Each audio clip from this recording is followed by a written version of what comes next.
What's going on, everybody? This is Seth Crawford from Angel Oak Creative with your latest nonprofit nugget. Today we're sitting down with Amber Smith from Activate Good to talk about volunteer engagement. But before we get started, I just want to remind you, if you have any thoughts or feedback about the video, let us know in the comment section below. Okay, Amber, so you've convinced all of us that volunteers are important. But what are the steps that a nonprofit needs to take to make it happen?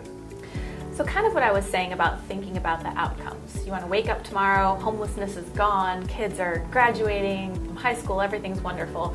How did you get there? So start with the end in mind and work backwards. So let's say you realize that to get all the kids to graduate from high school, you need to provide mentoring support to them.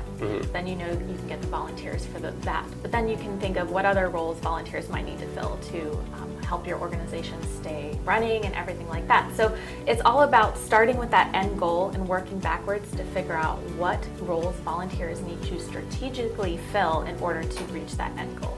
So you should be planning to recruit and manage and acknowledge volunteers the same way you would be strategically planning for your organization. Where do you find the volunteers?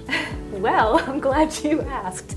There are great resources out there where you can find volunteers. Obviously, I'm going to shoot a plug for Activate Good, so you can check us out at activategood.org. But another way is just by giving your current volunteers a great experience, because as I mentioned, they're likely to tell their friends, and they have these great social circles that you can pull from if they only know that you need the help.